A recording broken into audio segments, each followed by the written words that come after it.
Bapa dan Putra dan Roh Kudus. Amin. Allah Tritunggal Maha Kudus, kami mengucap syukur kepadamu ya Bapa, karena Engkau selalu memberikan orang-orang yang tepat di waktu yang tepat pula. Seperti Musa, Santo Bonaventura, dan para kudus lainnya. Terpujilah namamu kini dan sepanjang segala masa. Amin. Para saudara, hari ini gereja merayakan Santo Bonaventura, seorang pujangga gereja, seorang kudus yang sejak awal sudah dinubuatkan. Ketika berusia 4 tahun, maka ia sakit dan ibunya membawa kepada Santo Fransiskus Assisi dan disembuhkan. Maka Fransiskus berkata, "Oh Bonaventura, oh kejadian yang ajaib, kejadian yang baik." Ketika dia sudah besar, sungguh-sungguh menjadi orang yang luar biasa, pandai, cerdas, cemerlang, dan menjadi pemimpin Fransiskan selama 9 kali putaran.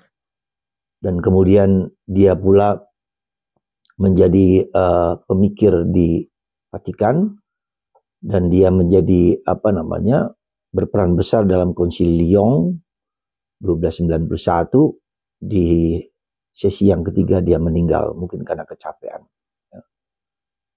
Dan kita juga bisa melihat hari ini dalam bacaan pertama bagaimana Tuhan mempersiapkan Musa ketika orang-orang Israel harus dibantai, disiksa, diperlakukan tidak adil, bahkan para lelaki yang lahir harus dibunuh.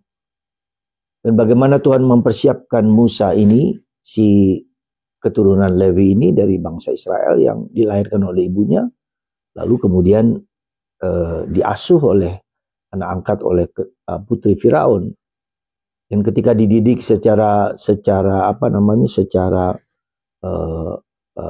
Mesir, secara Firaun, tetapi hatinya tetap, jiwanya tetap adalah seorang Yahudi.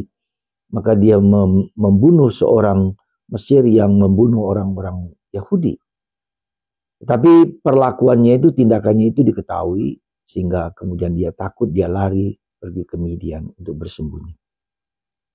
Dan Tuhan mempersiapkan orang yang seperti ini. Jadi Tuhan sungguh-sungguh memberikan orang yang tepat pada waktunya. Kita bisa melihat dalam paus kita beberapa paus kita ini, Santo Yohanes ke-23, memulai dengan konsili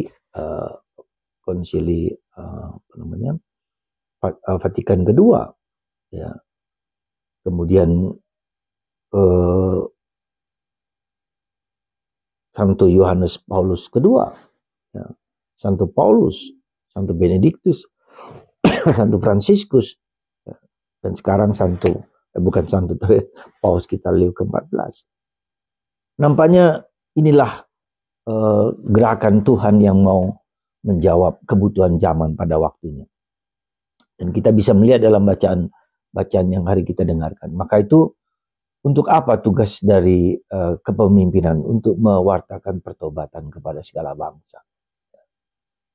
Seperti hari ini Yesus mengatakan, "Hai Korazim, hai Betsaida, hai Kapernaum, kalian sudah mendapatkan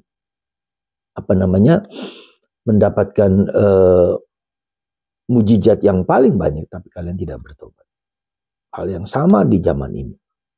Dan kata-kata Korazim, Betsaida, dan Kapernaum itu bisa ditujukan juga kepada kita masing-masing. Bisa aja Tuhan mengatakan, "Hai Julius, engkau tidak bertobat."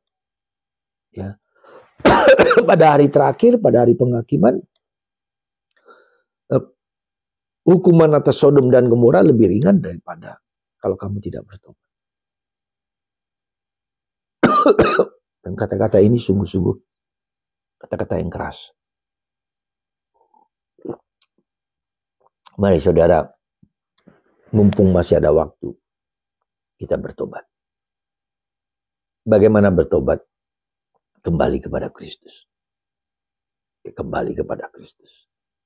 Datang kepada Kristus.